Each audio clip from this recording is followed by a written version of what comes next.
गच्छामि धम्मं शरणं गच्छामि संघं शरणं गच्छामि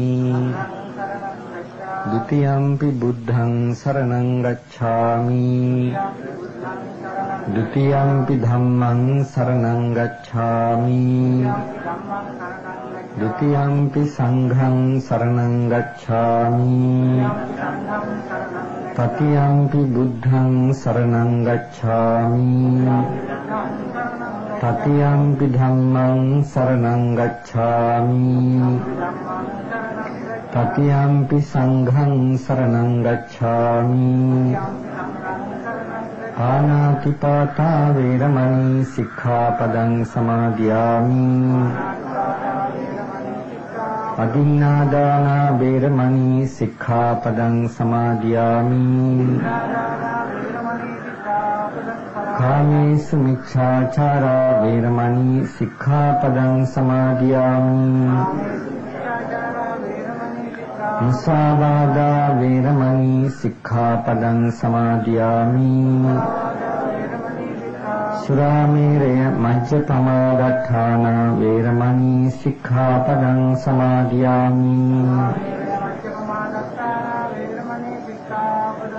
समन्ता चक्रवालेषु अत्र गच्छन्तु देवता सद्धम्मं मुनिराजस्य सुनन्तु सग्गमुखदं धम्मश्रवण कालो अयं भदन्ता धम्मश्रवण कालो अयं भदन्ता धम्मश्रवण कालो अयं भदन्ता नमो तस्य भगवतो अरहतो सम्मा सम्बुद्धस्य नमो तस्य भगवतो अरहतो सम्मा सम्बुद्धस्य नमो तस्य भगवतो अरहतो सम्मा सम्बुद्धस्य पंचहि धम्मीहि समन्नागतो उपासको उपासक छंदालो होति उपासक पतिकिट्ठो च उपासक मलञ्च असद्धो होति दुस्सीलो होति कोतुहल मंगलिको होति मंगलं पच्छेति नो खम्मं इतो भैधा दक्षिणेयं गविसेति මට හරි වෙලාවක් කියනවාද කීයද කියලා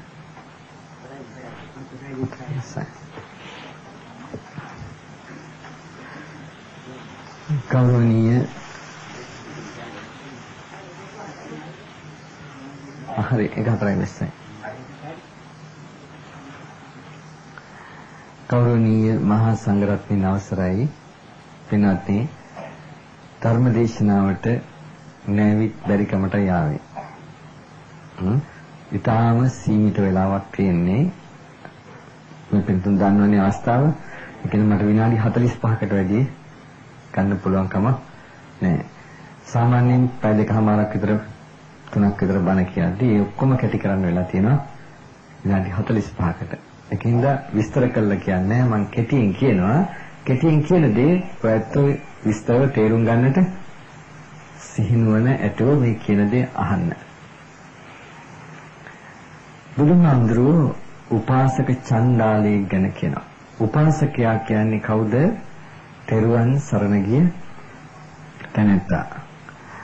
තෙරුවන් සරණ ගිය තැනැත්තා උපාසකේ.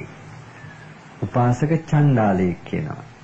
උපාසකයා කියන්නේ උපාසනය කරන හින්දා. උපාසනය කරනවා කියන්නේ ආශ්‍රය කරනවා. කාවද ආශ්‍රය කරන්නේ? තෙරුවන්ව ආශ්‍රය කරනවා. තෙරුවන්ව ආශ්‍රය කරමින් තෙරුවන්ට කටු ගහන්න බැරිද? අපිට මෙහෙම ඔය ඇත්තන්ව ළඟින් ආශ්‍රය කරනවා කවුරු හරි කෙනෙක්. ළඟින් ආශ්‍රය කරමින් යටින් කටු ගහන්න බැරිද? ලේසිම ක්‍රමය නේද? ඒ වගේම තෙරුවන් ආශ්‍රය කරමින් තෙරුවන්ට කටු ගහන්න පුළුවන්. තෙරුවන් ආශ්‍රය කරන හින්දා බෞද්ධයා කටු ගහන හින්දා චණ්ඩාලයා. රොඩියා. එතකොට උපාසකෝ උපාසක චණ්ඩාලෝ හෝති. අංග පහක් තියෙනවා. අස්සද්දෝ හෝති. බුදුහාඳුරෝ කීප එක විශ්වාස නෑ. සම්බුද්ධත්වයේ විශ්වාස නෑ. යාට සැකයි ඒක. දුස්සීලෝ හෝති තමන්ට අයිති සීලයෙන් සිල්වත් නෑ. කෝතුහල මංගලිකෝ හෝති හාස්කම් වලින් යහපත සිද්ධ වෙනවා කියලා විශ්වාස කරගෙන පිළි අරගෙන ඉන්නවා. මංගලං පච්චේති නෝ කම්මං මංගල දික්ඨ මංගල සුත මංගල කියලා මංගල සූත්‍රේ නිදහණය අහලා ඇතිනේ. මහා මංගල සූත්‍රය දේශනා කරන්න හේතුව මේ ඉස්සරහට දකින්න ඒවා සුභ හරි අසුභ හරි තීරණය කරනවා. කනට අහන දේවල් ඔය හුණා චික් ගහපුවාම කෑරලා කෑ ගහපුවාම ඕවා අසුභයි කියලා නැත්නම් කුකුලේ කන්නපුවාම සුභයි කියලා ඔන්න ඔය වගේ ඒවා විශ්වාස කරනවා. ඒ තමයි මංගලං පච්චේති. නොකම්ම තමන්ගේ කර්මය පිළිබඳ තමන් විශ්වාස කරන්නේ නැහැ. තමන්ගේ කර්මය පිළිබඳ තමන් විශ්වාස කරන්නේ නැහැ. එතකොට මේ පිළිතුරට ඊළඟ පස්වෙනි කාරණය ඊතෝ බහිද්ධා දක්ෂිණියං ගවේසේති.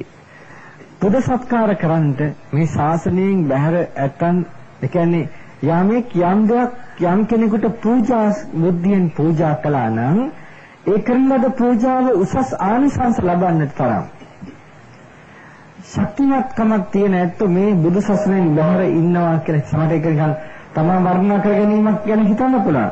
ඒවත් ඒක හිමම තමයි. මොකද හේතුව සීලාදී ගුණයන් අතර මෙන්න මේකයි සීලය කියලා පෙන්වලා දීපු වෙන ආගමක් මේ ලෝකේ නෑ. සීලය ගැන කතා කරන ආගම් නෑ. හරියට බලුවොත් නිකන් දෙවියන් සතුටු කිරීමක් ගැන කතා කරනවා මිසක් Tamanගේ හික්මීමක් සීලයක් ගැන වෙන ආගම් කතා කරන්නේ නෑ. ක්‍රිස්තියානි ආගම කතා කරන්නේ නෑ. හින්දු ආගම කතා කරන්නේ නෑ. මුස්ලිම් ආගම කතා කරන්නේ නෑ. කතා කළා ඒ කතාව තියෙන්නේ Tamanගේ විශ්වාසයක් මිසක් සීලයක් මුල් කරලා නෙමෙයි. අපිටම නෙමෙයි. සීලය කියන්නේ සීලයක් කියන්නේ මොකද්ද කියලා දැනගන්න. සීලයෙන් කරන්නේ මොකද්ද කියලා දැනගන්න ඕනේ. සීලයෙන් කරන්නේ මොකද්ද? රාගය, ද්වේෂය, මෝහය පාලනය කරනවා. අඩු කරනවා. රාග, ද්වේෂ, මෝහ පාලනය කරන්නේ නැත්නම් අඩු කරන්නේ නැත්නම් ඒක හික්මීමක් හෝ සීලයක් නෙමෙයි. ධර්මයේ මිනිස්සු ලෝකේ වැරදි කරනවා. වැරදි කරන කියන්නේ හික්මීමක් නැහැ කියන එකයි. මොකද මේ වැරදි කරනවා කියලා කියන්නේ තමා අවට සමාජයේ ඇත්තන්ට හිරිහැර වෙන විදිහට ජීවත් වෙනවා. තමා අවට සමාජයේ කියලා තම සතුනුත් අයිති. ඔයත්තන්ට ප්‍රාණයක් තියනවද? හොඳටම දන්නවද එහෙම එකක් තියනවා කියලා? දන්නවා. හොඳයි ඔයත්තන්ගේ ප්‍රාණය නසන්නට කවුරු හරි උත්සාහ ගත්තොත් ඔයත්තන්ට ඇති වෙන හැඟීම මොකක්ද? දුවන්නේ නැද්ද? කෑ ගහන්නේ නැද්ද? සමහර සිහිසම් නැති වෙන එකක් නැද්ද? මෝහණයටපත් වෙනවා වගේ. වෙනත් විලාප දෙන්නේ නැද්ද? නැත්නම් සතන් වදින්නේ නැද්ද? ඔක්කොම කරනවා. තිරිසන් සත්‍යත් ඕකම කරන්නේ නැද්ද? පණ බේරගන්න. ඔය ටික ඔක්කොම කරන්නේ නැද්ද? කුකුල්ලු මෝහණයටපත් වෙනවා. බය වෙනවා. කුකුලෙක් මැරුවොත් එහෙම තව කුකුලෙක් ඉස්සරහා ඌ බය වෙලා වගේ ඉන්න අල්ලගෙන ඕන තරම් බෙලි කතාගෙන යන්න පුළුවන් කිසි ප්‍රශ්නයක් නැහැ. ඌ දුවන්නේත් නැහැ මොකුත් නැහැ උඩ කරගන්න දෙයක් නැහැ. නමුත් සමහර සර්පය වගේ සත්තු පැන කරනවා සතන් කරනවා. සමහර අහිංසක සත්තු මොන වගේ සත්තු විලාප දෙන්නේ නැද්ද? විලාප දෙනවා. මිනිහේ ජීවිතය ගලව ගන්න කරන හැම ක්‍රියාවක්ම සතත් ජීවිතය ගලව ගන්න කරනවා. එහෙනම් කවුරු හරි කෙනෙක් කියනවා නම් දෙවියන් වහන්සේ මවලා තියෙන හින්දා මේ සතාව මරාගත්තට කමක් නැහැ, කෑවට කමක් නැහැ කියලා ඒක බුද්ධිමත් ප්‍රකාශයක්ද? බුද්ධියක් තියනවා නම් එයාට තීරණය කරන්න නම් බුද්ධිමත් ප්‍රකාශයක් නෙමෙයි කියලා. බුද්ධියක් නැත්නම් එයාට කෙලින්ම කියනවා දෙවියන් වහන්සේ හින්දා කමක් නැහැ. දැන් ක්‍රිස්තියානි ආගම දෙවියන් වහන්සේගේ නාමයෙන් සත්තු මැරීම අනුමත කළ නැද්ද? මුස්ලිම් ආගම දෙවියන් වහන්සේගේ නාමයෙන් සත්තු මැරීම අනුමත කළ නැද්ද? Hindu ආගම දෙවියන් වහන්සේගේ නාමයෙන් සත්තු මැරීම අනුමත කළ නැද්ද? එකක් තියෙනවා. බුදුදහම නෑ. කුරා කුඹේකටවත් හිංසා කරන්න බෑ. බෞද්ධය මරන්නේ නැද්ද? එහෙනම් බෞද්ධද? නෑ සත්ත්ව හිංසා කරනවා නම් බෞද්ධ නෙමෙයි. ධර්මාලෝකට කියනවා ඕක කර කර ස්ප්‍රේ කරනවා කුඹි ටික ඉන්න තරම් ඔක්කොම කරපොත්තන්ට ගහනවා හැමතැනම ඉන්න. දැන් ඒකට කියනවා එහෙනම් අපි කොහොමද ඉන්නේ? එහෙනම් Taman පිරිසිදු ඉන්න. Taman අපිරිසිදු ඉඳලා සත්තු ඇති කරලා ඉවර වෙලා උන් මරන්න යනකොට තර්කයක් හරියන්නේත් නැහැ වාදයක් හරියන්නේත් නැහැ. මෙහෙම කළ ස්ප්‍රේ එක අල්ලනකොට දුෂ්ට වෙන්නේ කොහෙද? Tamanගේ මනස දෙයයන්ාංශගේ හිත දුෂ්ට වෙන්නේත් නැහැ.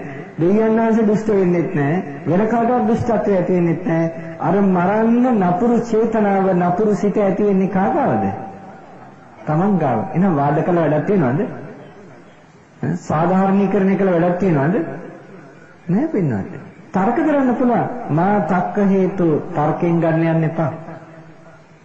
මා ණය හේතු නීතියට අනුකූලයි කියලා හරි කියලා හිතන්න එපා. නීතිය සමහරට වැරදින්නද? පුළුවන්. මා ආකාර පරිවිතක්කේන එක එක අංශවලට දාලා හිතලා එහෙනම් හරි කියලා එහෙමත් තීරණය කරන්න එපා. මා බබ්බ රූපතාය මෙයා මහා පඬිතෙක් මෙයා වෛද්‍යවරයෙක් මහාචාර්යවරයෙක් එහෙම කියනවා කියලා බාර ගන්න එපා. මා සම්මනෝ ගරෝති මේ කියන්නේ මං ගරු කරන හාමුදුරුවෝ කියලා උනත් බාර ගන්නට තවත් දැනගන්න අද හරි පරිස්සම් වෙන්න ඕනේ. දැන් රැල්ලක් තියෙනවා. සමහර හාමුදුරුවෝ කොටසක් ඉන්නවා. ඒ හාමුදුරුවෝ ගාවට ගියොත් එහෙම බණ අහන්න එතනට හිර කළා අනේ ඒ අනෑත් ඔක්කොම අනිත් තැනට ද්වේෂ කරනවා. ඔක පැහැදිලිවම දැන් වෙලා තියෙනවා. හරි ලොකු දෙයක් ඒකට අනිත් තැන් වලට ද්වේෂ කර යන්නේ ඒක. සාධාරණ හේතු මත වැරද්දේ කියන එක වෙනම දෙයක්. අතන දෘෂ්ටියට අරගෙන මේ මොකද? දැන් නිවන් දකින්න. තස්සනා කරනවලු දැන් නිවන් දකින්න. පින්වත්නි ඉස්සෙල්ලා බලන්න පන්සිල්වත් රකින්නවද කියලා තමන් ගාව. ඔය නිවනට යන්නේ ඉස්සෙල්ලා තමන් ගාව පන්සිල් ටික තියනවද බලන්න. අත උස්සන්න මෙතන ඉන්නවා නම් විහිළුවටවත් බොරු කියන්නේ නැති කෙනෙක්. එළියට තංගින්න මං අහන්නේ. නෑ මේ කම්ම කෙනෙක් අත ඉස්සුවා.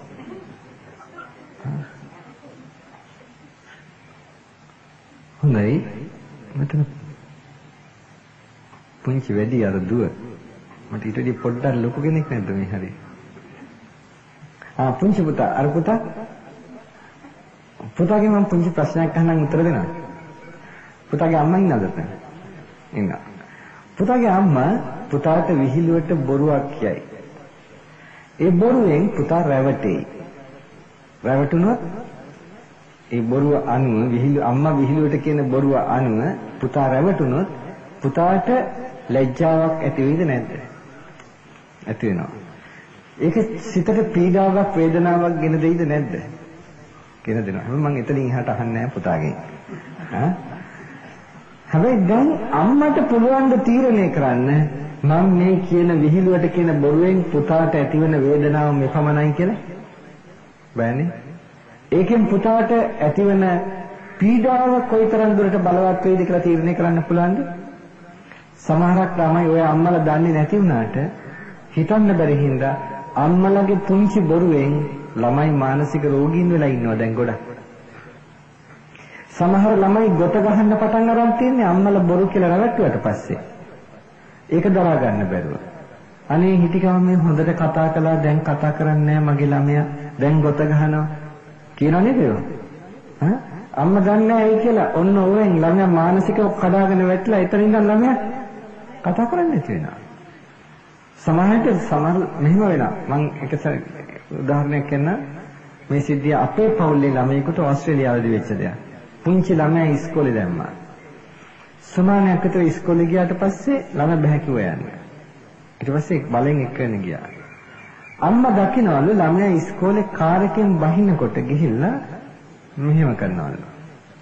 මෙහෙම කරනවලු එච්චරයි.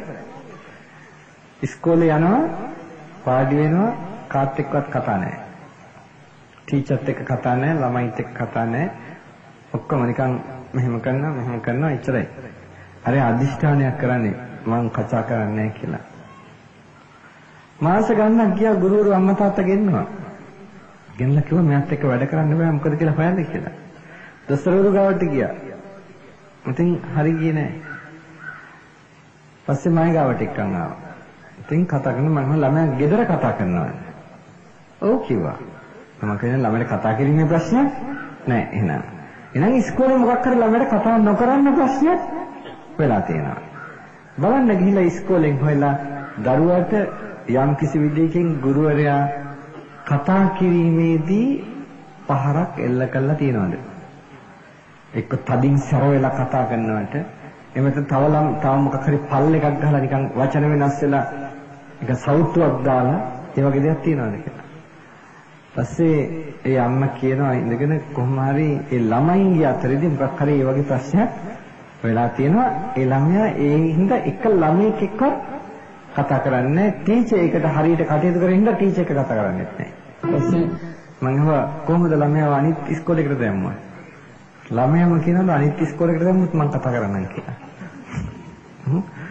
දැන් මම මෙතෙන්නේ මානසික පීඩාවක් නැති වුණා ළමයා ඒ හා සමාන තව ටිකක් දුර ඉස්කෝලේ ගියොත් මොකද වෙන්නේ?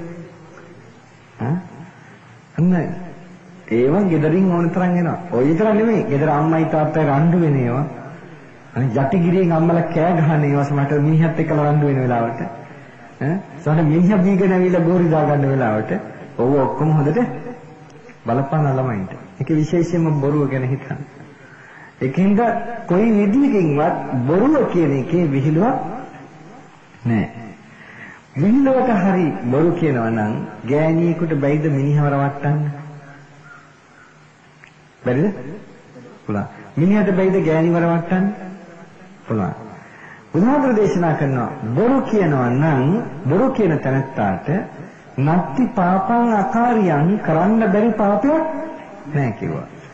මෙහෙම ගන්න මේ ලෝකේ කාම ලෝකේහි ගැහණියට මිනිහට ගැහණියක් ඕනොන් අතරේ තියෙන රූප ශබ්ද ගන්ධ රස ස්පර්ශයන් විතර කාමයක් තවත් මේ කාම ලෝකේ නැහැ. එහෙමනම් විඳින්න ඔක්කොම බොරු කියන්නේ පංචදෘෂ්ට ඔක්කොම බොරු කියන්නේ තමන්ගේ ඉන්ද්‍රියන් පිනවීම උදෙසානේ. වෙන කාරණයක් නිසා නෙමෙයිනේ. එමනම් ස්ත්‍රියක් විශේෂ හෝ පුරුෂයක් විශේෂ හෝ යම් කිසි වින්දනයක් ලබන්න තියනවා නම් බොරු කියන්න පුළුවන් නම් බොරු කියලා රවටෙන අවස්ථාවකුත් තියෙනවා නම් එහෙමනම් අර ගෑණියට හරි අර මිනිහට හරි තමන්ට අවශ්‍ය වින්දනය ලබන්න අර සමගි ස්වාමියාට හරි භාර්යාවට හරි බොරු කියන්න බැරිද? විහිළුවට හරි බොරු කියනවා නම් ඒක කරන්නේ නැද්ද? ඒක තමයි කියන්නේ නත්ති පාපං අකාරියං කරන්න බැරි පාපයක් නැහැ කියලා. එහෙනම් මම අනිත් සිල්පද ගැන කතා කරන්න ඕනේ නැහැ නේද? වෙලාව ආවනම් අනිත් ඕන එකක් කරන්න පුළුවන්. එතකොට සිල්වත්. සිල්පදේ කඩන්න පොළඹවන බල කරන වෙලාව එනකල් තමන් සිල්වත්. බල කරන වෙලාව ආව තමන් දුස්සීලයි. නම් සිල් රකින්නවා කියලා සිල් සමාදන් වෙලා රකින්නයි කියන්නේ එහෙම එකක් නෙමෙයි. සිල් සමාදන් වෙලා රකින්නයි කියන්නේ වැරද්ද කරන්න තියෙන වෙලාවට වැරද්ද නොකර ඉඳීමයි. වැරද්ද කරන්නේ නැති වෙලාවට සිල් රකින්න කාටවත් පුළුවන්. දැන් ඔයත් අද මෙතන ඇවිල්ලා අට සිල් සමාදන් වුණා. මේ ශාලාවේ වාඩි වෙලා ඉන්නකොට මොන සීලයක්වත් කැඩෙන්නේ නැහැ. හැබැයි කට පරිස්සම් කරගන්න බැරි නම් කැඩෙන්න පුළුවන්. නමුත් ඒකම නෙමෙයි සිල් රකින්නවා කියන්නේ. ඒක පරිස්සම් කරන තමයි නිත්‍ය ජීවිතයේ පරිස්සම් රකින්නේ කිව්වේ. ලෝකේව කරන්න බෑ. ලෝකේව සමහර දවසක් තේ වෙනවා. නිත්‍ය ජීවිතේ පහට සීමා කරනවා. ඒක අනිවාර්යයෙන්ම රකින්න ඕනේ. ආයි විහිළු තර්කවාද කරන්න පුළුවන්කම නෑ ඒකට. මොකද හේතුව ඔයත් මොන තර්කයේ මොන වාදයේ ඉදිරිපත් කරත් ඔය පහ කරනවා නම් ලෝකේ දඬුවම් ලබනවා කොයි මුල්ලක වුණත්. මොන ආගමක වුණත්. ක්‍රිස්තියානි වේවා මුස්ලිම් වේවා හින්දු වේවා රට මොන රටක් හෝ වේවා අවට සමාජයේ මිනිස්සුන්ට දඬුවම් කරනවා කියලා කියනවා නම් ඒ දඬුවම් කරන්නේ ওই වැරදි පහෙන් එකක් අල්ලලා නෙමෙයිද? මේ ලෝකයේ ඕනම මිනිහෙක් වැරද්දක් කළා දඬුවම් ලබනවා නම් ආගම ජාතිය පැත්තකින් දාලා ඒ මිනිහා දඬුවම් ලබන්නේ එක්ක සත්ව හිංසාවක්, සත්ව ඝාතනයක්. ආගමේ නාමයෙන් මොන තීන්දුව දීලා තිබුණත් සත්ව හිංසාව, සත්ව ඝාතනයේ නීතියෙන් දඬුවම් ලැබෙනවා. සමහර තමන්ගේ තියෙන කල්පනා ශක්තිය අඩුවෙන් හින්දා ඒක ආගමේ නාමයෙන් කළොත් සාධාරණීකරණය කරලා තියෙනවා. හැබැයි සමහර කලාවට සතෙක් කොටු කරගෙන ඉඳලා ඒ විදිහට කටයුතු කරනවා නම් හිංසා කරන්න ඒක තහනම්. දැන් අපේ බටහිර රටවල තියෙනවා ගෙදරක සතෙක් කොටු කරලා හදනවා නම් ඒකත් නීතියෙන් දඬුවම් ලැබෙනවා. අල්ලපු ගෙදර මිනිහා කිව්වොත් එහෙම ටෙලිෆෝන් කරලා මෙන්න මේ ගෙදර මෙහෙම සතෙක් කොටු කරලා හදනවා මේ සතාට හිරිහැර කරනවා කියලා වහාම එනවා සතාව ගෙනියනවා නඩු දානවා. එහෙම හිංසාව තියෙනවා නම් ආගමේ නාමයෙන් නඩුවොත් හිංසාව නැද්ද? ඒක හිංසාව බව දන්නවනම් එහෙනම් තමන්ගේ වාසියට දෘෂ්ටි ග්‍රහණය කරලා ඉන්න එක නේද තියෙන්නේ?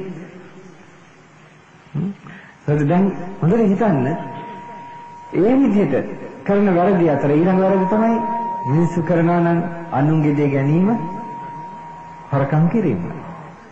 නැත්නම් කාම මිච්ඡාචාර, බාලාපචාර, කාමාපචාර, ස්ත්‍රී දූෂණ වගේ දේවල්. නැත්නම් බොරුව, වංචාව, අනුන් රවටීම වගේ දේවල්. එහෙම නැත්නම් මත්ද්‍රව්‍ය, සුරා ඒවා. ওই පහට ඇතුල් නොවෙන්නද මිනිස්සු කරන වැරදි මොනවද? ඔක්කොම චරයි. එහෙනම් බුද්ධ ආගමේ ප්‍රශ්නයක්ද? දැන් බුදුදහම කෙලින්ම ඒක එපා කියලා කියනවා. එහෙනම් ඇයි මේ අනිත් ආගම් බෞද්ධයන්ව තමන්ගේ ආගමට හරවන්න හදන්නේ? තමන්ගේ ආගමේ කියන මත්පැන් බීවර කමක් නැහැ කියලා. ක්‍රිස්තියානි ආගමේ දෙන්නේ නැද්ද? තියෙනවා. බුද්ධ ආගම කියන මත්පැන් බොන්න එපා කියලා. දැන් මේ මිනිස්සු ක්‍රිස්තියානි වෙනවා කියලා කෑ ගහනවා. ඒ කියන්නේ මේ මිනිසුන්ට ඕන කරලා තියෙන්නේ ආගමේ නාමයෙන් පව් කරන්න. සදාචාර සම්පන්න වෙන්න නෙමෙයි. වෙනත් මම කෙලින්ම කතා කරනවා ක්‍රිස්තියානි ගැන. ඇත්තටම මට අවස්ථාවක් නැහැ මේ ධර්මාසනයක වාඩිලා ක්‍රිස්තියානි ආගම ගැන කතා කරන්න. නමුත් කතා කරන්න වෙලා තියෙනවා. ඇයි? ක්‍රිස්තියානි ආගම බෞද්ධයන්ට හිංසා කරනවා. දැන් වැලිවිට මේ පැත්තේ මේ කඩුවෙල පැත්තේ හාමුදුරු කෙනෙකුත් එයින් ගිහියෙකුත් ඇවිල්ලා කෙනා. ඒ කියන්නේ ඒ ගමේ ඉන්න බෞද්ධයෝ ටික දෙනයි. ඒ ෆාදර් තනික බෞද්ධ ටික ඔක්කොම එලන්න හදනවා. කමින්. ඉතින් මම හිතුවා දැන් හදිස්සියවත් අනිත් ක්‍රිස්තියානියත් ඉන්න තැන්වල පොඩි ක්‍රිස්තියානි කට්ටියක් ඉන්න තැනක බෞද්ධයෝ ටික ඒ ක්‍රිස්තියානියත් එලන්න ගත්තොත් මොකද කරන්නේ? දැන් මේ ආගම් යුද්ධයක් ඇති වෙන පොට නෙමෙයි ඇවිල්ලා තියෙන්නේ. ඔයත් මං කියන්නේ ඔයගොල්ලෝ දුප්පත් කියලා හිතන්නේ. කවුරු ඇවිල්ලා මාසෙකට සැරයක් රුපියල් 1000ක් මොනවා හරි දුන්නොත් ගන්න නැද්ද? උන්තරන් ගන්නවා. ඕක අරගෙන ටික දවසක් යනකොට ඉතින් යා ඒකට හුරු වෙනවා. හුරුනාට පස්සේ කියනවා මෙතනින් එහාට මේක ගන්න නම් ඉතින් අපේ ආගමට එන්න ඕනේ. එතකොට යන්නේ නැද්ද? ඒක යනවානේ. එතකොට ඒක සදාචාර සම්පන්න දෙයක්ද? නෑ. කරුණාවෙන් මෛත්‍රියෙන් කෙනෙකුට උදව් කරනවා කියන්නේ මගේ ආගමට එන්න ඕනේ කියන එක නෙමෙයි. කරුණා මෛත්‍රිය නම් කරුණා මෛත්‍රිය. අරක කොක්ක ගහන්න බලාගෙන. මගේ ආගමේ කටයුත්ත වැඩි කරගන්න. හැබැයි ආගමේ උගන්වන්නේ මොනවද? ඉතින් අවශ්‍ය වෙන්නේ නෑනේ. ක්‍රිස්තියානි ආගම බුදුදහමට වැඩිය හොඳ දහමක් උගන්වනවා නම් එහෙනම් බෞද්ධයෝ කෙලින්ම ක්‍රිස්තියානි වෙනවනේ ඔක්කොම. ආයි මොනවද දෙන්න ඕනේ නෑ කොකු ගහලා අදින්න ඕනම නෑ. එහෙනම් මමත් ඒ ආගමට යනවා. කොටින්ම. ඔව් ක්‍රිස්තියානි ආගම බුද්ධ ආගමට වැඩිය හොඳ යථාර්ථවාදී දහමක් උගන්වනවා නම් අනිවාර්යෙන් මම මේ සිවපත්තකින් කියලා ওই ෆාදර්ගේ ලෝගුවට මං එන්න ලෑස්තියි. ඔප්පු කරන්න කියන්නේ. පින්වත්නි ඊටත් වැඩිය හපන් මේ බුදුදහමේ ඉන්න උපාසක චණ්ඩාලයෝ ටික. හැබැයි මේකට මේ ඇත්තන්ට වැරදි කියන්න බෑ. මේකට වග කියන්න ඕනේ හාමුදුරුවෝ. වෙන කවුරුත් නෙමෙයි. මේ හාමුදුරුවෝ ටිකම නේද උපාසකම්මලට පුරුදු කරේ බෝධිය ගාවට ගිහලා යාඥා කරපන් කියලා දෙයියන්ට. අද ඉන්න හාමුදුරුවෝ නෙමෙයි ඔක පටන් ගත්ත කාලේ ඉඳන් මම කියන්නේ. පන්සල ඇතුලේ දේවාලේ හදාගන්න ගිහිලා දේවාලේ දෙයියන්ගෙන් යදපන් කියලා ඉගන්නේ කවුද? ඈ? නිකම්ම මිනිස්සු අදින්නව නෑ. ඒව පන්සලෙන් තමයි තහවුරු කරලා දුන්නේ මිනිස්සුන්ට. අද අපි මිනිස්සුන්ට බයිනවා. මිනිස්සු ආගමට හැරෙනයි කියලා. නෑ පින්නත් මේ වගකීම් බාර ගන්න ඕනේ හාමුදුරුවෝ පන්සල්. දැනටත් හාමුදුරුවෝ දන්නවා කරන වැඩේ වැරදි කියලා ඒත් කරනවා. ලාභ සත්කාර වලට. ඔය කියන්නේ කෙලින්ම නැත්නම් අපි පන්සල් වහන්න වෙනවලු. ඒ අතන්ට ශාසනයේ දහමට වැඩිය පන්සලට එන ගාන ලොකු වෙනවා. ඉතින් එහෙනම් කොහොමද අපි බුදුසසුන රකින්නේ? දැන් බුදුහාමුදුරුවෝ දේශනා කරනවා දෙයියන්ගෙන් යදලා හම්බ වෙන්නේ නැහැ කියලා. මොනවද දෙයියන්ගෙන් යදින්නේ? අනේ දැම්ම මැරෙන්න එපා. යදින්නේ නැද්ද? යදිනවා. ඒකට අනේ මාව ලෙඩ වෙන්න එපා. ලෙඩ වුණොත් අනේ සනීප කරන්න. යදින්නේ නැද්ද? යදිනවා. අනේ මගේ දරුවෝ ටික හොඳට බබලෙමින් කීර්ති ප්‍රශංසා ඇතුව ඉන්න තෝනි කියලා. යදින්නේ නැද්ද? යදිනවා. අනේ අපි ඔක්කොම ඇහැ කන නාසය දිව ශරීරයේ පිනවෙන විශේෂයෙන්ම මම. එහෙම ඉන්න ලැබේවා කියලා යදින්නේ නැද්ද? යදිනවා. යදින්නේ නැද්ද? ඔය ගිහලා බාරහාර වෙන්නේ මොනවද? නොවන අයට නෙමෙයි ඉන්නේ. තොප්පිය හරිනම් විතරක් දාගන්න. නැහැ. ඊගාවට කීර්ති ප්‍රශංසා මට ප්‍රොමෝෂන් එකක් හම්බ වෙන්න මැතිවරණයේදී ගන්න විභාගේ පාස් වෙන්න ඔය කීර්ති ප්‍රශංසා තමයි යදින්නේ නැද්ද?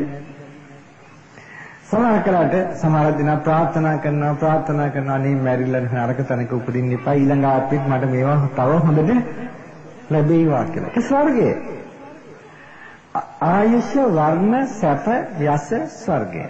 මේ කරුණු පහ න ආයාචනා හේතුවා පත්තනා හේතුවා පටිලාභං වදාමි. අනේ යාඥා කළා හෝ ප්‍රාර්ථනා කළා හෝ මේවා ලබන්න බෑ කියලා කිව්වා. බුදුහාමුදුරුවෝ කිව්වනම් බෑ කියලා ලැබෙන්නේ නැහැ තමයි. ලැබෙනවා නම් බුදුහාමුදුරුවෝ බුද්ධ නෙවෙයි. බුදුහාමුදුරුවෝ කියනවා මෙන්න මෙහෙම කරන්න ලැබෙනවා කියලා එහෙනම් ලැබෙන එක ලැබෙනවම තමයි. ඒක ලැබෙන්නේ නැත්නම් ඒත් බුදුහාමුදුරුවෝ බුද්ධ නෙවෙයි. ඔය කියපු ඔක්කොම ලැබෙන්න ඕන නම් බුදුහාමුදුරුවෝ ලබන්න එපා කිව්වේ නෑ. ලැබෙන පාර කිව්වේ. ලබන්න ඕන නම් බුදුහාමුදුරුවෝ කිව්වා පන්සිල් රකින්න. පන්සිල් රැක්කොත් ඔක්කොම ලබන්න පුළුවන්. අපිට ඔයත්තන්ට උත්පත්තියෙන් ලැබු මහා ධනස්කන්ධයක් තියෙනවා. අනිත් සැප සම්පත් මාලිගා යාන වාහන ඔක්කොම තියෙනවා. බුද්ධිය නැති වුණොත් මොකෝ වෙන්නේ? අර ඔක්කොම වැඩක් වෙයිද? නෑ. එහෙනම් ප්‍රධාන වෙන්නේ මොකද්ද? බුද්ධිය. මනස දුෂ්ට නම් බුද්ධිය තියනවද? එහෙනම් මේ මිනිහා දුෂ්ට ක්‍රියාමයි කරන්නේ. දුෂ්ට ක්‍රියා කරනවා කියලා මොකද්ද කරන්නේ? සමාජයේ අනිත් අයට හිංසා කරන්නේ නැත්නම් ඒ මිනිහා දුෂ්ටෙක් කියලා කියනවද කවදාවත්? නෑ. සමාජයේ අන්‍යයන්ට හිංසා කරන මිනිහා තමයි දුෂ්ටයා. එහෙනම් අන්‍යයන්ට හිංසා කරන්න මොනවද කරන්නේ? දැන් උත්තරේ නැද්ද? පස්පව් කරන්නේ. එතකොට ඔය පහ කරනවා නම් තමයි සමාජයට හිංසා කරන්නේ. ඒ සමාජයට හිංසා කරන්නේ දුෂ්ට මානසිකත්වයේ Taman ගාව තියෙන හින්දා. පහම කරන්න ඕනේ නැහැ. පහෙන් එකක් නැවත නැවත කරනවා නම් දිගින් දිගටම දුෂ්ට නැද්ද? සිල්පද පහම කඩන්නේ නැහැ. එකයි කඩන්නේ. හැබැයි එක දිගටම කඩනවා නිතර නිතර. එතකොට පහම කඩනවා වගේ තමයි. වෙනසක් නැහැ. මේ මිනිස්සු කරන වැරදි මේ. ඒ එක වැරද්දක් දිගට කරනවා නම් ඒ ආදීනවේ වෙනසක් නැහැ ඒකේ. එතකොට දැන් පැහැදිලිද? ඒ නිසා තමයි බුදුරජාණන් වහන්සේ සතර කර්ම ක්ලේශය කියලා නමක් දුන්නේ. ප්‍රාණඝාතය, අදත්තාදානය, කාම මිත්‍යාචාරය, මුසාවාදය කියන මේ හතරට. කර්ම ක්ලේශ කියන්නේ කෙලෙසන කර්ම. කර්ම ක්ලේශ චේතනා සහගත ක්‍රියාව කර්මය.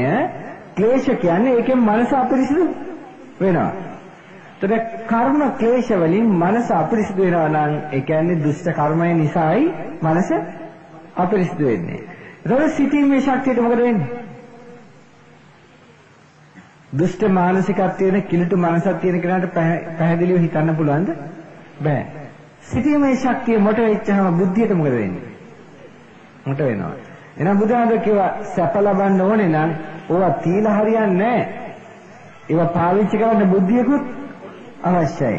බුද්ධිය තියෙනවා නම් නැති වුණත් හම්බ කරගන්න පුළුවන්. එතකොට දැන් බුද්ධිය නැති හින්දා පාප මිත්‍රයේ පස්සේ යන්නේ නැද්ද? මන්ද බුද්ධි කියන්නේ සුරාපානේ තියන්නේ නැද්ද? ඒකත් යනවා. ඊගාවට බෝධ අර නිතර නෘත්‍ය ශාලාචරණය යන්නේ නැද්ද? එනවා. ඔයගොල්ලෝ කරන්නේ නැද්ද නිතර නෘත්‍ය ශාලාචරණය? කරනවද නැද්ද? පොඩක් අත උස්සන්නේ මේ එළියේ ඉන්න ඔක්කොගෙම මම අහන්නේ. හැම කෙනෙම. අඩු ගන්නනේ දවසකට එක සැරයක් හරි. පවුලේ කට්ටිය ඔක්කොම එකට එකතු වෙලා අම්මලා පුතාලා දුවලා තාත්තලා එක මේසෙක වාඩි වෙලා එක තැනක වාඩි වෙලා දැන් අපිටම ඉස්සර අම්මා කෑම ටික බෙදලා තාත්තටයි දරුවන්ටයි අම්මා පස්සේ බෙදාගන්නේ බෙදාගෙන අම්මලා තාත්තලා දූ දරුවෝ එකට කෑම මේස සතුටින් කෑම කෑවේ නැද්ද? දැන් ඒ විදිහට කෑම කන ගෙවල් වලින් නැත්නම් අතෝසන් බෑ.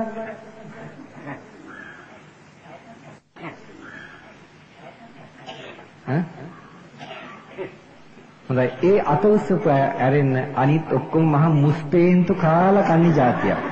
කොටින්ම කියනවනේ. මගේ තොප්පිය හරියට දාගන්න කියලා එච්චර තමයි. අම්මු කාලා කන්නේ જાතියක්. ඔය කාලා කන්නේ කම මුළු જાතියම විනාශයට පත් කළ ඉවරයි දැන්. ආයි ගොඩ ගන්න බැරි තත්ත්වයට ඇවිල්ලා තියෙනවා. ඔය තීතේ මේ මොකද්ද මේ කියන්නේ කියලා? ඇයිම කියන්නේ කියලා. මෙහෙම ඔක ලිහිල් කරලා අහන්න. ගැන කවුරු හරි කතා කරුවොත් ඔයත් ඒකට ආසනම් කට්ට කෙලවුන එකක් නැද්ද? නේද? හොඳ ඒක දැක්කොත් හොඳ කෑම ඒකත් එහෙමයි. ඊගාවට සුවඳ දැනෙන්නත් කෑමක කෙලවුනක් නැද්ද? හොඳයි කෑම පිඟාන අතර ගන්නවා. කෑම පිඟාන අතර ගන්නකොට කෑමක් දකින්නවා. කෑම සුවඳක් වදිනවා. Taman දන්නේම නැතුව කල්ට කෙල උනලා. ගත්තට කෑම පිඟානේ නෙමෙයි ඇහැ තියෙන්නේ. ඇහැ තියෙන්නේ කොහෙද? කොහෙද? ටීවී එකේ.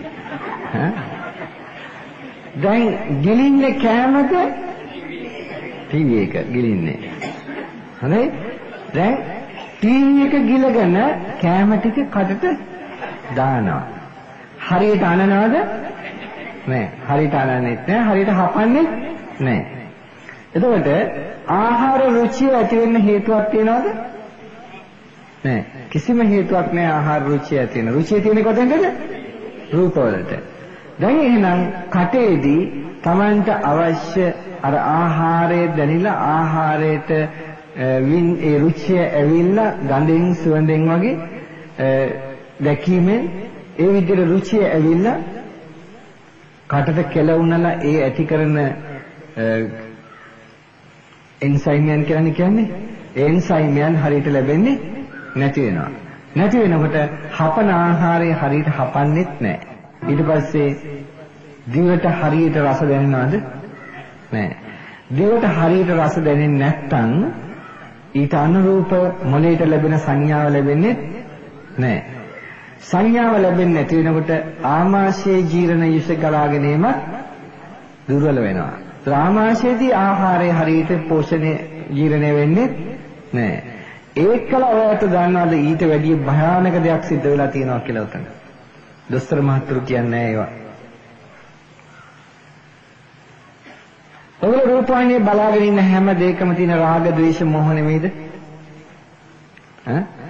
රාග, ద్వේෂ, මෝහ මනස සනසනවාද, මනස වනසනවාද? ඔයත් වින්දනය කළාට සතුටින් ඒකේ මානසික වෙනසීම තියෙනවා. මනසට ආවේගය ඇති වෙන්නේ නැද්ද? ඒ ගහ ගන්නා ඒවා හරි අනිත් වෙඩි තියාගන්න ඒවා හරි පෙල්ලන කඩන බින්දන ඒවා හරි බලාගෙන ඉන්න ආවේගය ඇති වෙන්නේ නැද්ද? ඒ අංශයෙන් රාගික දර්ශන බලාගෙන ඉන්නකොට තමන් වින්දනය ලබද්දී ඒකෙන් ආවේගය ඇති වෙන්නේ නැද්ද? දෙකෙන්ම ආවේගය ඇති වෙන්නේ මෝහයෙන් හින්දායි. දැන් එහෙමනම් ඒ ආවේගය ඇතිවීමත් එක්කම ඇඩ්‍රිනලින් වල ක්‍රියාකාරීත්වය වැඩි වෙනවා, දුෂ්ට වෙනවා. එතකොට මොකද වෙන්නේ? ඇඩ්‍රිනලින් වැඩි වෙනවා කියන එක හොඳ ක්‍රියාවක්ද? නේ ඊට පස්සේ මොකද වෙන්නේ? ඇඩ්‍රිනලින් උත්තර නෙමෙයි ශරීරයේ අනිත් හෝමෝනයන්ට බලපානවා. අන්තිමට ඒ අර කෑම කනවත් එක්කම තමයි මේ දුෂ්ටතාවය ඇති වෙන්නේ. ඒක ඕක ඇති වෙනකොට පෙරපසු නොවීම ආහාර ජීර්ණයේදී අර දුෂ්ට හෝමෝන ක්‍රියාවලිය සම්බන්ධ වෙන්නේ නැද්ද? ඒක විසවීමත් එක්කලා අනිත් පැත්තෙන් බාහිර ආහාර වල තියෙන විස. ඒවට ගන්න පෝර විස බෙහෙත් විස ඒවත් තියෙන එක්තරා ප්‍රමාණයකට. දැන් ඕවා බඩවල වලදී උරා ගන්න නැද්ද? උරා ගත්තාම මොකද වෙන්නේ? ජීර්ණය හරියට සිද්ධ වෙන්නේ නැත්නම් කෙලින්ම බලපානවා තමන්ගේ අපි කියන්නේ මොකද්ද ප්ලිහාවයට බලපානවා. ඒකට අනිත් පැත්තෙන් මේ විසවීම අක්මාව දුර්වල කරනවා. අක්මාවේ ක්‍රියාකාරීත්වය තුළ කොලෙස්ටරෝල් වැඩි වෙනවා. කොලෙස්ටරෝල් හැදෙන ප්‍රධාන තැනක් නේ අක්මාව. කොලෙස්ටරෝල් ඇති වෙනවා. ඊට පස්සේ අනිත් පැත්තෙන් ඉන්සියුලින් ක්‍රියාකාරීත්වය සිද්ධ වෙන්නේ නැතුව එතනින් ඩයබටික් හැදෙනවා. මේ දෙක ක්‍රියාකාරී වෙලා එනකොට වකුගඩු නරක් වෙනවා. වකුගඩු නරක් වෙනවා විතරක් නෙමෙයි අනිත් පැත්තෙන් බයිපාස් ඊගාවට. ඔය අද පොලිමේ ඉන්නේ බයිපාස් කිය අවුරුදු 20කට තිස්සේ ඉඳන් මේ ආපු රැල්ල දැනුම් ප්‍රතිඵල ලැබෙන්නේ. ગેස්ට්‍රයිටිස් කිය අර ඇතිවෙච්ච හෝමෝන ක්‍රියාදාමයේ ප්‍රතිඵලය. ඔය එන්නේ. මේ දරුවන්ට මොකක් වෙයිද?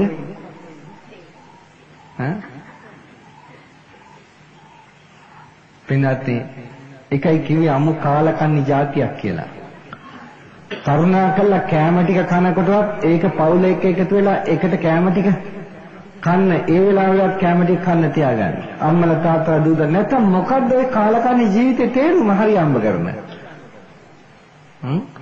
පොඩ්ඩක් කල්පනා කරන්න කොහෙද මේ යන්නේ කියලා.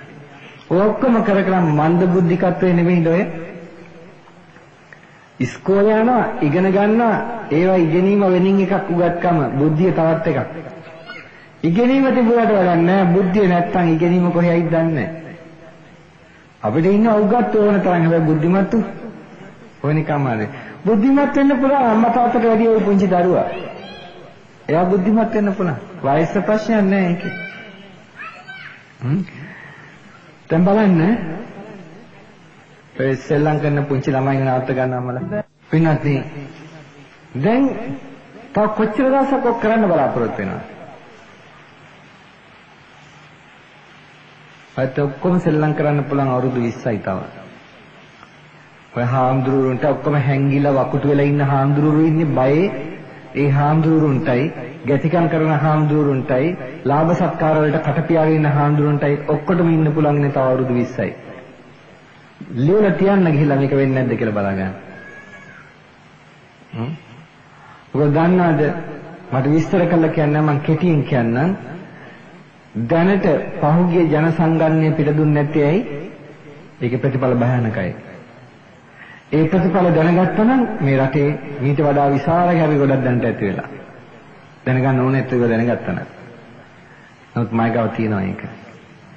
ඒක විනාශ කරන්න ඉස්සෙල්ලා ගත්ත කොපි ඒකේ අනු කොපි මයිගාව තියෙනවා. ඒ අනුව ඉදිරි අවුරුදු 20 දී සිංහලයන්ගේ ප්‍රමාණය මේ රටේ ඡන්දෙ දෙන්නේ ඉන්න සිංහලයන්ගේ ප්‍රමාණය 40කට අඩු වෙනවා. දුෂ්ටකම් කරන්න, බේබදුකම් කරන්න, සිගරට් බොන්න, සූදු කෙලින්න, විනාශ කරන්න හම්බ කරන ඒවා ඔක්කොම ටික ආර්ථික ප්‍රශ්නයක කියා දරුවෝ ටික වණ කරන්න. ඒක නේද මෙච්චර කල් කරේ? ඔයගලන්ට ඇති ආර්ථික ප්‍රශ්නයක් නැහැ. ඔයගලන්ට මේ ආර්ථික ප්‍රශ්න ඇතුලේ තියෙන අරවා හින්දා. වෙන එකක් හින්දා 80%කට විතර. අනිත් තව 20%ක් විතර තියෙනවා. ඉතින් උත්පත්තියම කර්ම හේතු හින්දා ආර්ථික ප්‍රශ්න තියෙන ඇත්තෝ. ඒතර කොහොමරි ජීවත් වෙයි. නමුත් බලන්නකෝ සිංහල පවුල් ඔක්කොම ගත්තාම කී දෙනාද ඉන්නේ?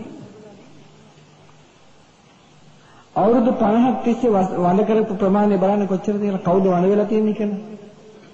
සිංහලයන්ගේ දොස්තර මහත්තුරු දොස්තරවල වඳ උනේ. සිංහලයන්ගේ ඉංජිනේරුවෝ මහා උගත්තු වඳ උනේ. ඔයගොල්ලෝ වඳ කළා දැම්මේ.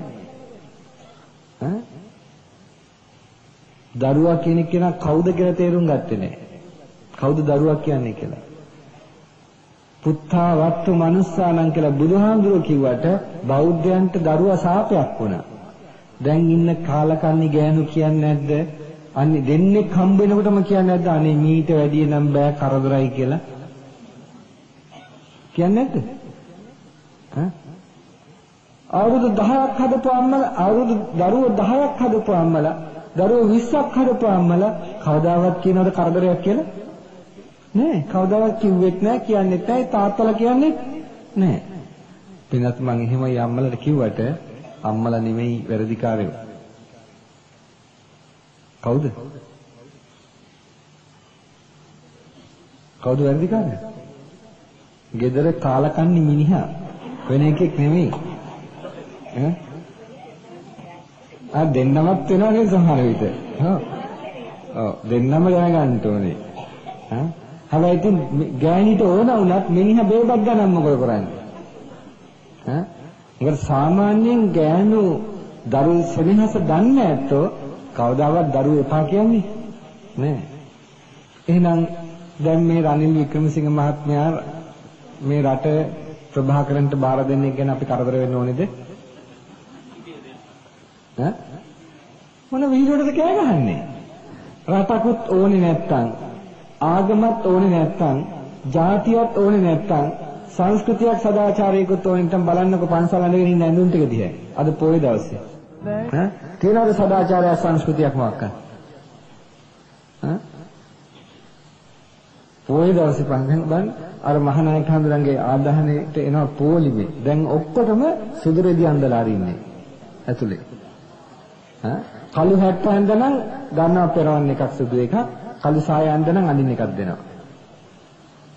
කරන්නේ නැහැ එහෙම පුරුදු කරන්න ඕනේ දැන්. පින්වත් මේ මොකද්ද මේ? තේරෙන්නේ නැද්ද කොහටද එන්නේ කියලා? ඇයි? දුෂ්ට මානසිකත්වයේ අවුරුදු ගානක් තිස්සේ වැඩිට බුදුහාමර කියනවා අත්ති භික්ඛවේ කම්මං කන්හං කන්හ විපාකං අත්ති කම්මං සුඛං සුඛ විපාකං. මේ දැන් කළු ඇඳයි කියලා නැගිටලා යන්න එපා. හොඳ? දැන් නම් කළු ඇඳගෙන ආපු එක හරි කමන්නේ නැහැ මොකක්වත් නෑඳ වෙනවට වැඩි ඒක හොඳයි. හරිද? කළු ඇඳගෙන හරි ආපු හින්දානේ කියන එක අහන්න පුළුවන් වෙන්නේ. ඇහුවේ නැත්තම් ඔක ආයිත් කරනවානේ. ඇහුවේ නැත්තම් ආයිත් කරනවා. ඒකෙන්ද අහන්න. මම මේක මේ විදිහට කියන්නේ නැතුව අනේ පින්වත්නි ඔයගොල්ලෝ කළු අඳින්න එපා පන්සලට කිව්වට ඕවා අහන්නේ නැහැ. එහෙම අහන જાතියක් අද නැහැ. ඒක ඇනලම කියන්න ඕනේ මේකේ වැරද්ද මොකද්ද කියලා. බුදුහාමුදුරුවෝ කියනවා අත්ති භික්ඛවේ කම්මං කන්හ විපාකං අත්ති කම්මං සුඛං සුඛ විපාකං. මානෙනි කළු කර්ම තියෙනවා කළු විපාක දෙන්න, සුදු කර්ම තියෙනවා සුදු විපාක දෙන්න. කළු කර්මය කියලා කියන්නේ නැත්තේ හොඳ කර්මයකද නරක කර්මයකද? නරක කර්මයට. නරක කර්මයේ කර්මයට පාරක් තියනවද? නෑනේ.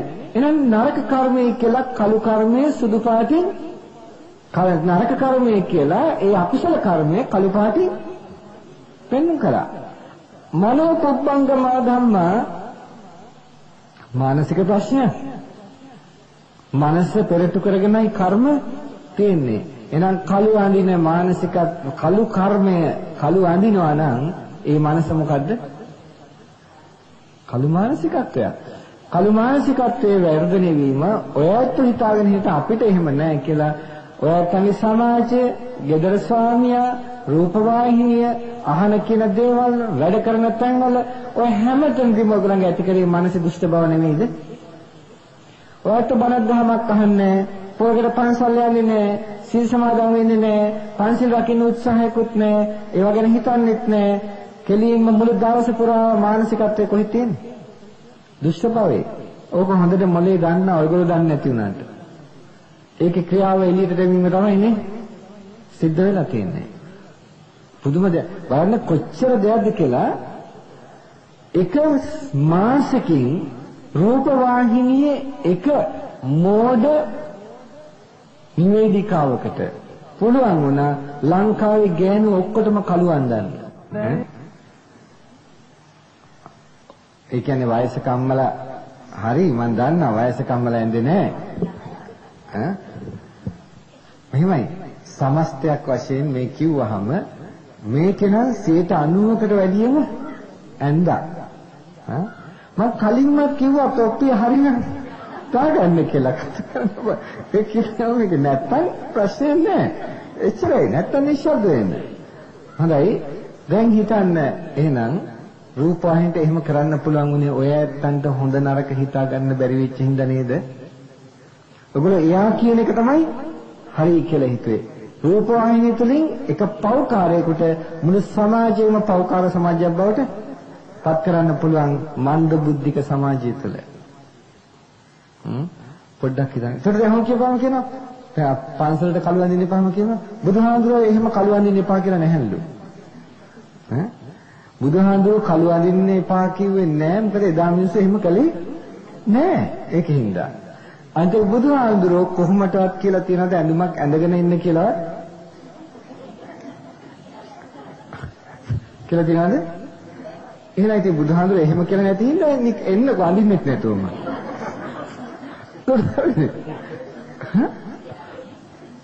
එහෙම කරුසුත් ඉන්දියාවේ ඉන්න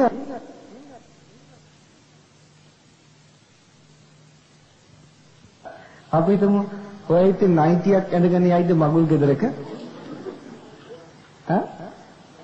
යයිද? නෑ. මගුල් ගෙදරට මගුල් ඇඳුම අඳිනවා. පින්නත් ඒක ඇඳුමක් අඳින තැනක් තියෙනවා. හැබැයි සමහරක් ඇඳුම් අඳින්න සුදුසුම නෑ. අපි තුමු කාන්තාවන් හරි කවුරු හරි ඇඳුම් අඳින්නේ ලස්සන වෙන්නනේ. බුදුහාමුදුර කාටවත් ලස්සන වෙන්න එපා කියලා තියනවද? නෑ. කළු ලස්සනද? ඉතින් ලස්සන නැති එකක්ම හොඳ ලස්සනයි කියලා තෝරගත්තා නම් ඔළුවේ ප්‍රශ්නයක් නෙමෙයිද?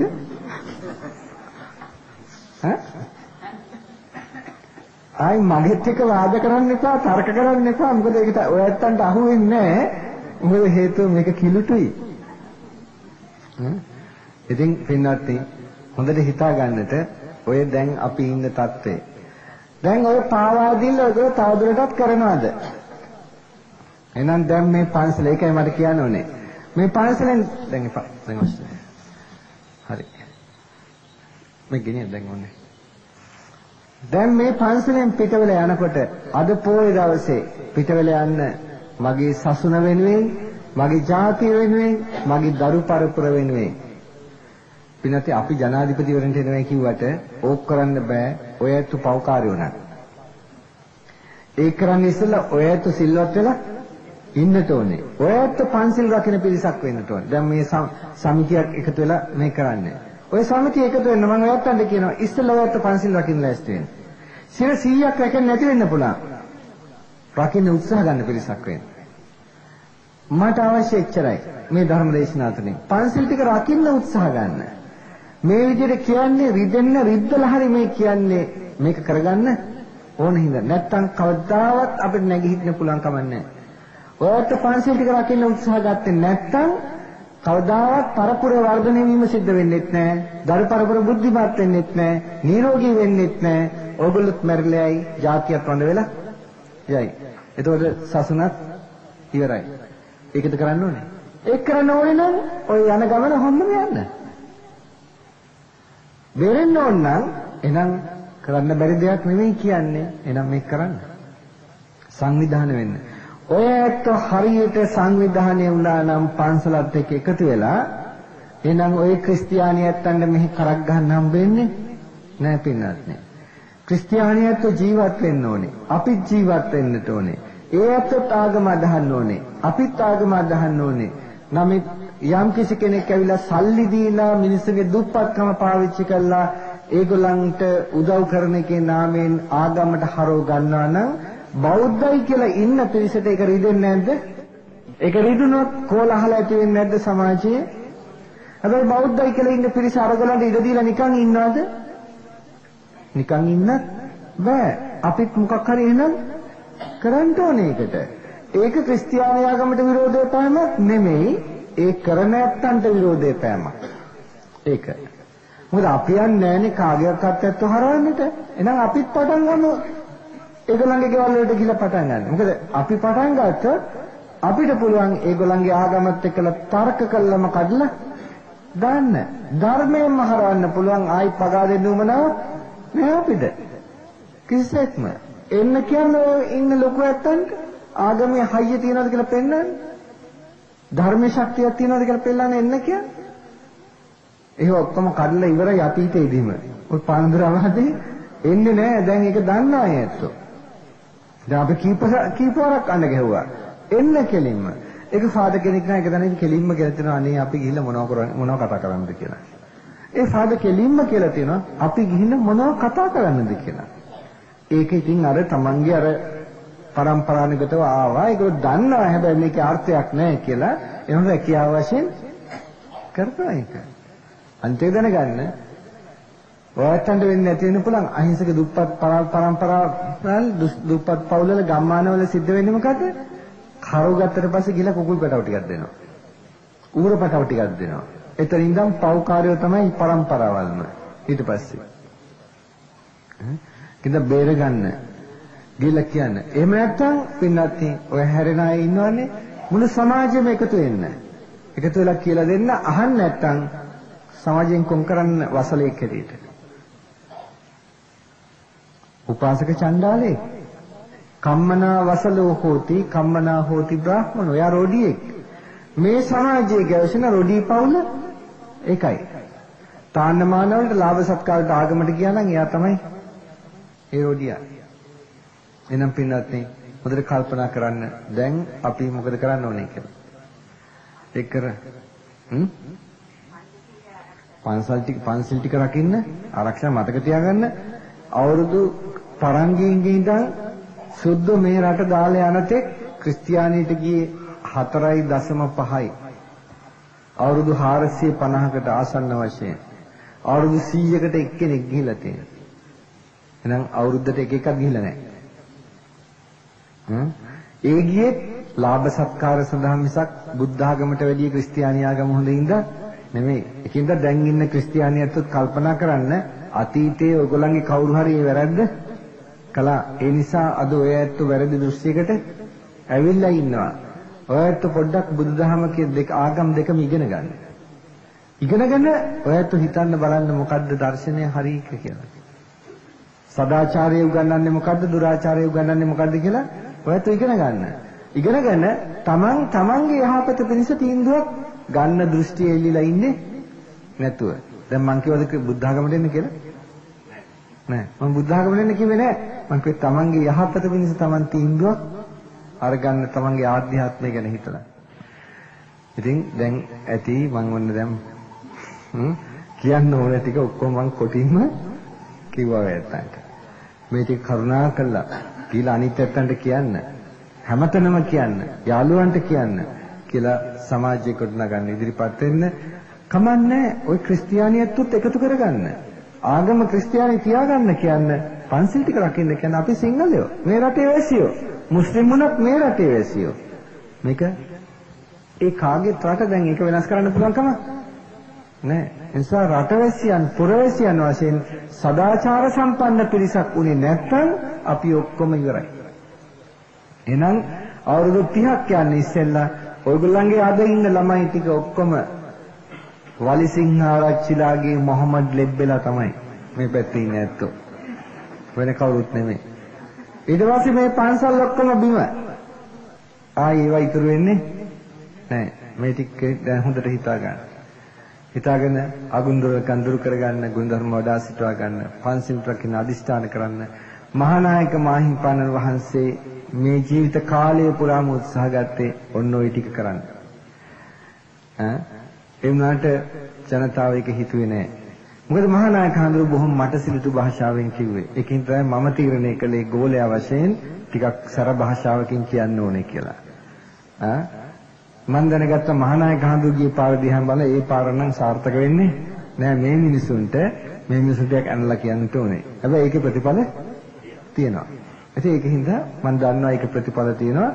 තරහ ගිහිල්ලා ගියාට පස්සේ මගෙත් එක්ක යාළු වෙනවා. ඒක නේ කමන්නේ. ඉතින් හොඳයි හැම දිනාටම තෙරුවන් සරණ වේවා කියලා ප්‍රාර්ථනා කරනවා. මෙතෙක් වේලා ධර්ම ශ්‍රවණය කිරීමෙන් දහම් පඬු පූජා කිරීමෙන් රැස් කරගත්තා මේ සියලු කුසල ශක්තියින් පරලෝක ප්‍රඥාති වනුමෝදන් වෙත්වා කියලා සාදුකාරයක් දීලා පින් දෙන්න. පින් කැමති දෙවියෝ පින් අනුමෝදන් වෙත්වා කියලා සාදුකාරයක් දීලා පින් දෙන්න. ඒ වගේම පින්වත්නි මෙසේ ਸਰව ආකාරයෙන් රැස් කරගත් පුණ්‍ය ශක්තිය අපේ ගුරු දෙවි මේ පින්වත් හැම දිනාගේම කල්යාණ මිත්‍රයන්න් වහන්සේ වූ මහානායක මාහිම්පාණන් වහන්සේ මේ කුසල අනුමෝදන් වෙත්වා කියලා හිතාගෙන සාදු